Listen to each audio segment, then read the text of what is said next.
Bienvenidos a Edición Nocturna de France 24. Soy Juan Pupiales y es un placer estar con ustedes para repasar los principales hechos del día. Vamos ya con los titulares. Después de confirmar la muerte de su líder Yahya Sinwar a manos de Israel, el grupo Hamas comunicó que no van a liberar ningún rehén a menos que se detenga la ofensiva sobre Gaza. Fue el mensaje de Khalil al-Haya, uno de los señalados posibles sucesores en el liderazgo de la organización. Tenemos análisis. En el terreno, Israel mantuvo su asedio en el norte de Gaza, puntualmente sobre el campamento de refugiados de Jabalia. Al menos 33 personas y otras decenas resultaron heridas en un bombardeo israelí, según fuentes palestinas. Medios en el enclave aseguran que la mayoría de las víctimas mortales son mujeres y niños. La justicia de Guatemala le otorgó arresto domiciliario al reconocido periodista José Rubén Zamora. El comunicador, que llevaba más de 800 días entre rejas, fue encarcelado después de haber denunciado corrupción en el gobierno del expresidente Alejandro Yamatei.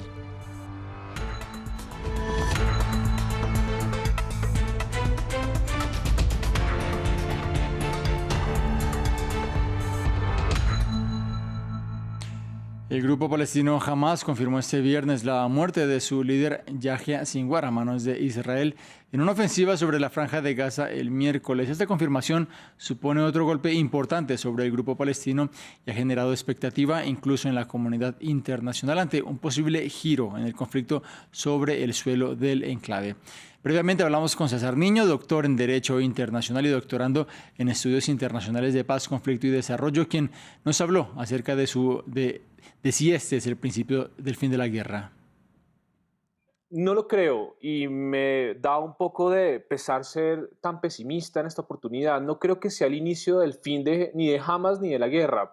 La evidencia nos muestra que la decapitación, como se conoce este tipo de dadas de bajas selectivas a líderes de agrupaciones terroristas, ha demostrado, por lo menos en los últimos 30 años, que los grupos terroristas no se acaban con la dada de baja de sus líderes, sino todo lo contrario, se ramifican, se fragmentan, se segmentan y por supuesto se radicalizan aún más.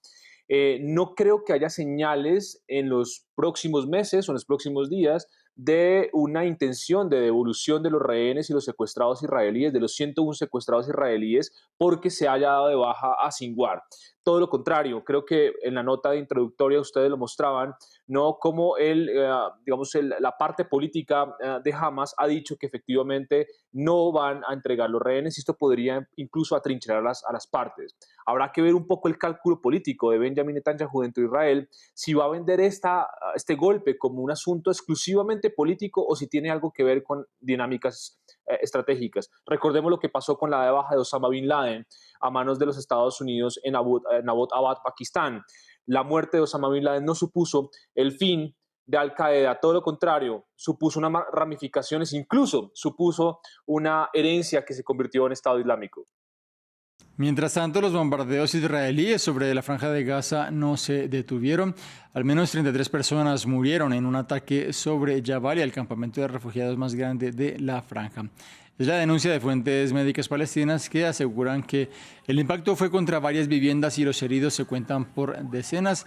La agencia de noticias palestina Wafa asegura que entre las víctimas mortales hay 20 mujeres y niños.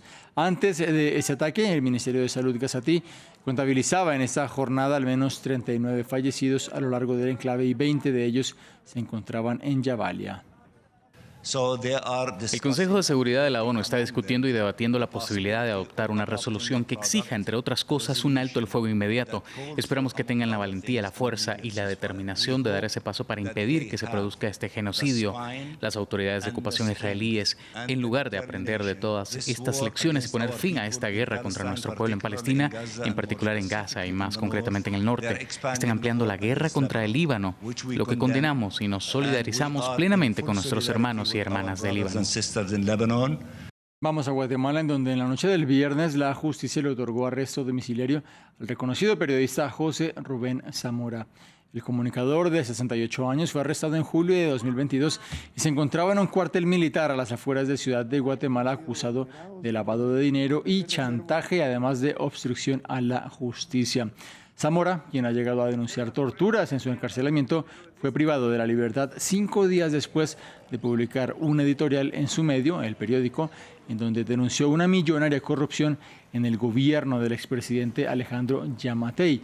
Amnistía Internacional lo declaró preso de conciencia y esto dijo su hijo. Hoy, después de más de 800 días de detención arbitraria, mi papá, el periodista José Rubén Zamora, recupera su libertad. Defensa libertad. Gracias a todas y todos por acompañarnos. Muchas gracias por todo el apoyo y solidaridad. Gratitud total. Zamora vuelve a casa. La justicia comienza a llegar. El ciclo oscuro va a terminar. La que escuchábamos eran las declaraciones del presidente Bernardo Arévalo, que fue una de las reacciones que llegó después de esa decisión del juez Eric García. Vamos a cambiar de tema. El presidente venezolano Nicolás Maduro anunció que el empresario colombiano Alex Saab es su nuevo ministro de Industria y Producción. Se trata de una polémica figura que ha confrontado a los gobiernos de Estados Unidos y Colombia con el de Venezuela y que Washington califica como testaferro del chavismo. Veamos el informe de Andrés Triviño. Nicolás Maduro anunció la incorporación de Alex Saab a su gabinete ministerial. Designé a Alex Saab como nuevo ministro del Poder Popular para la Industria y Producción Nacional. Estoy seguro que con su gran capacidad gerencial y compromiso con nuestro pueblo impulsará el desarrollo de todo el sistema industrial de Venezuela en el marco del proceso de construcción del nuevo modelo económico, todo el apoyo para la inmensa tarea que tiene que cumplir.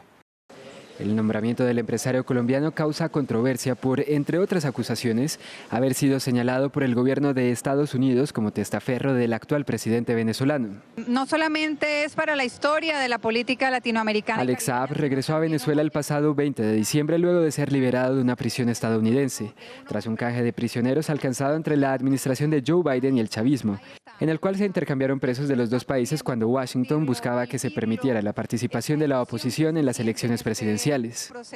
Saab fue capturado en Cabo Verde en junio de 2020 procedente de Irán y posteriormente fue extraditado a una cárcel de Miami en octubre de 2021, donde enfrentó cargos federales por el presunto lavado de hasta 350.000 millones de dólares, causando todo tipo de reacciones tanto en Colombia y Estados Unidos como en Venezuela, donde se realizaron marchas que exigían su liberación y Maduro alegaba una injusticia.